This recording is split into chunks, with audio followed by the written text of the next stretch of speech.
New this morning, 2 people in the hospital after a nasty crash. A smashed pole bringing live power lines down around a neighborhood. Covered in ice, a water main break turning a road into a virtual ice rink. Crews working overnight to stop the flow of water. Deadly storm slammed the south. 4 people killed as tornadoes touched down and more rough weather on the way. Toddler trapped. Incredible moments caught on camera. A 2-year-old rushing to save his twin brother. Unbelievable. All right, we are clear. We are cold out there this morning. Temperatures now in the teens and 20s. We're on our way to the low to mid 30s this afternoon.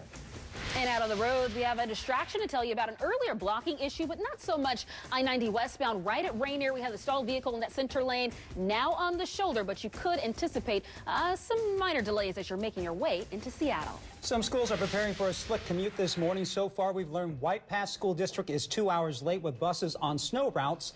A couple of other districts have buses on snow routes and as well. Just check the ticker at the bottom of your screen. A shoreline neighborhood in the dark this morning, surrounded by snap power lines and police tape. A driver lost control and smashed into a power pole. KOMO's Lee Stoll is live where that road is shut down and has more on what may have caused that driver to crash.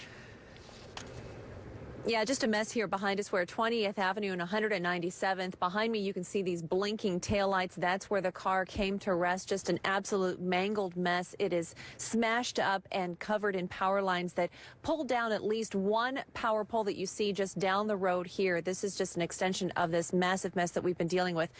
All of this sent City Light crews out here immediately. They cut electricity to several lines in the area. You can see the lights go out as soon as they snapped that line right near our car. I did take a look. They're dealing with 4 outages in this area, affecting about 130 customers right now. I also spoke to Shoreline Police. They tell me the driver lost control heading north up the hill at about 3 o'clock this morning. The driver and the passenger, both men, were taken to the hospital with minor injuries, basically just to be checked out.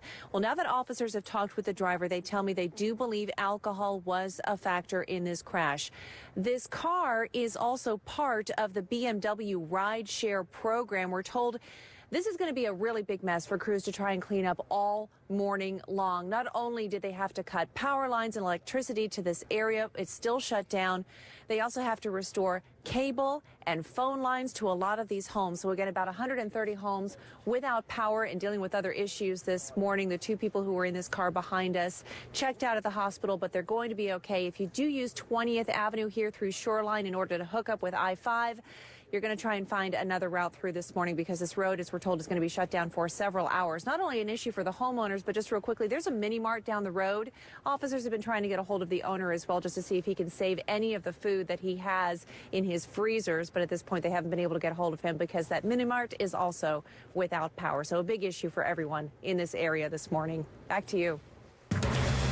Okay, I have some new information now on that house fire up in Snohomish County, and this is sad news. We are now learning that 1 person is dead. Now, we do have our photographer, Josh Morgan, on scene showing us a live view of the house and what's happening right there with firefighters. Firefighters tell us they rescued 1 person trapped inside the house. Medics started CPR right away, but now we are learning the person did not make it. Now, we don't have any information yet on a cause. Air 4 gives us a different perspective of where this is all happening. This is right off Roosevelt Road up in Snohomish County, up there near Highway 2. So it's definitely a large response you can see from Air 4. We'll keep you updated if they find out anything more on what caused this fatal fire. Just a sad scene this morning. And right now, an icy scene in Everett after a water main broke overnight. The 6-inch water main broke around 11 last night at 35th Street and Oaks Avenue. Officials believe icy cold temperatures could be to blame. Just last month, during a cold snap, another water main break flooded at least 2 homes. This is a good reminder to keep water running slightly and cabinets open to help keep your pipes from freezing. Bellevue police say one of their officers is okay this morning after getting rammed by a driver in a stolen car. This all happened in Factoria just after 10 o'clock last night. You can actually see that car slammed head on into the cruiser. Police caught that 21-year-old driver after he tried to run away. He's facing several charges this morning, including vehicular assault on an officer and eluding. His two passengers also being questioned. The officer who was hit was taken to the hospital, but just as a precaution. Developing now in Turkey as the manhunt continues for the gunman who opened fire in a nightclub. People in Istanbul gathered for a peace march. They carried a banner reading, "We will not yield for the sake of our future." They also laid red flowers at the site of the attack. Meanwhile, investigators now believe this video shows the man that they are after. They released new video of the suspect, including one of his selfies, and say they have his fingerprints. Turkish police have detained several people, but the gunman is not one of them. 39 people were killed in Sunday's attack. Travelers entering the U.S. are hoping for a smoother day today. Thousands were delayed yesterday, all because of a customs computer outage. International passengers arriving at SeaTac waited in line for up to 2 hours. Look at the sea of people here on one of the busiest travel days of the year. Officials say they were able to screen people using alternative procedures, as they describe them. They say yesterday's heavy traffic at airports nationwide could be to blame. As temperatures drop, things take a dangerous turn at Seattle's homeless camps. Many of those camps are burning fires to stay warm, and on Monday, 3 tents went up in flames in the Soto neighborhood. Crews quickly put them out, but many residents lost all their belongings. That's why many of those living at the camp want their neighbors to stop burning. That's not the first tent. It's probably not going to be the last. Thankfully, nobody was hurt. Seattle's Union Gospel Mission says they're at the camp every day trying to get people help and services they need. Happening now, more heavy rain is just slamming the south. One day after a tornado touched down in Alabama, killing 4 people in Houston County and leaving a trail of damage over several other states. Georgia's expected now to be hit the hardest, along with the Florida Panhandle. Crews and volunteers very busy cleaning up where the storm's already hit. Down trees, down signs, and debris scattered all over the place. People also had to rescue several animals from the Gulf Shore Zoo. They were in these cages, and the cages were blown into the pond, and they were in the water until we could get to them.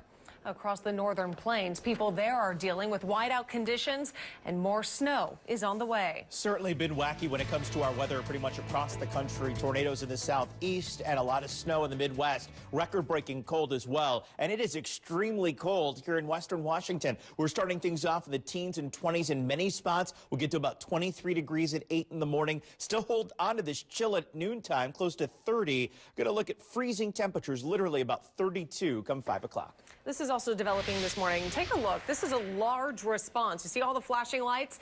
And it's all going down to Shell Shoal Marina in Seattle. A 50-foot boat there has been taking on water. And we understand about half a foot of water has built up inside, all because of a small leak.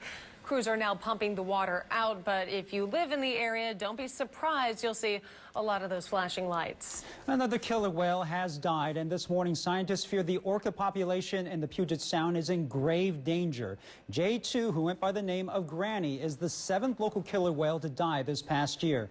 Granny was the leader of J-Pod, and she patrolled the Sound for nearly a century. She's just sort of been an icon, a beloved family member all these years, and so it's really rough to see her go. The president of the Orca Network says without work to replenish salmon, future orcas may not even live long enough to sustain the pod. We have more information on the story, including how you can help on KOMOnews.com. It is a new day and a new Congress in D.C. The 115th Congress opens up today with President-elect Trump just days from taking office. GOP lawmakers will try and undo the last 8 years. Give you a live look at the Hill right now, where Republicans are expected to try to take immediate steps to repeal Obama's health care law. They'll also look at reversing Obama-era environmental regulations, along with other conservative priorities. So in 2017, here's a look at some things on the docket. They'll confirm Trump's cabinet, work on overhauling the tax system, and consider a candidate to replace the late Antonin Scalia on the Supreme Court. But things could get off to a tense start. Today, lawmakers will vote on a rule change that got an independent ethics office that investigates allegations of lawmaker misconduct. The changes will put the office under the control of lawmakers themselves and the House Ethics Committee. House Republicans voted in favor of that change last night. With the new Congress, longtime Washington Congressman Jim McDermott officially retires. He tweeted out this picture saying it's been an honor to serve. McDermott served Washington's 7th Congressional District for 28 years. State Senator Pramila Jayapal will now take over his seat. Jayapal will become the first Indian American woman to serve in the U.S. House. Donald Trump announcing another key appointment this morning. He nominated attorney Robert Lighthizer as his top trade representative. Meanwhile, the president-elect is promising to release new information on the election hacking investigation as early as today. Over the weekend, Trump continued to cast doubt on Russia's involvement, saying he knows things that other people don't, including intelligent officials that they don't know. A warning now to parents. Seattle Public Schools is facing a potential $74 million budget shortfall, and they want to discuss your child's education tonight. The district will hold the final of 3 community meetings to talk about potential cuts to both programs and staff. There is some good news here. Last month, Governor Jay Inslee proposed a $4 billion plan to help fund the state's public schools, but lawmakers still need to approve the new taxes. So that community budget gap meeting will take place at Franklin High School from 6:30 until 8 p.m. And this is a perfect time to leave the house because we're really starting to see those big backups for a lot of people just because of those normal volumes. For also, in addition to a lot of people heading back to work since it's the start, you could say, of 2017. So as you're making your way through Federal Way and getting towards Kent, right at that 516 I-5 interchange, you can see some of the bustling traffic in that northbound direction. Pretty consistent towards South Center. And let's show you just what things are looking like in terms of that map. Some areas moving along 27 miles per hour. Also struggling along the Valley Freeway out of the Auburn area, getting closer towards the Green River area, and then also into the Renton corridor right about 405. And a little bit of good news. We've been talking about some issues for our ferry systems. Fauntleroy, Vashon, and Southworth vessels are back on schedule. We had some early morning delays due to a medical emergency. That's no longer a problem. So if you're using some of those sailings, the good news is for you. You can now head to the docks because not big delays no longer.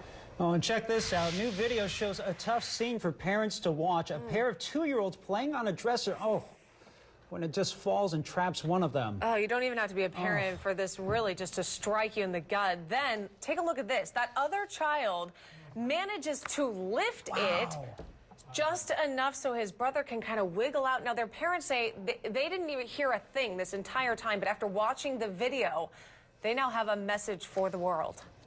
Everybody needs to bolt down their dressers to the wall. I mean, we just didn't think about it. So accidents are going to happen. So we just want to spread awareness to this one accident that happened and hope that it doesn't happen to any other families.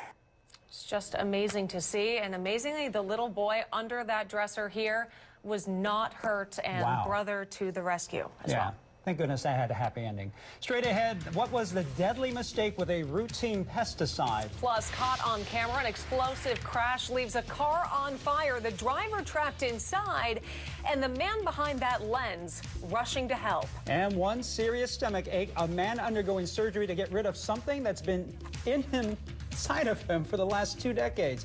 We'll show you.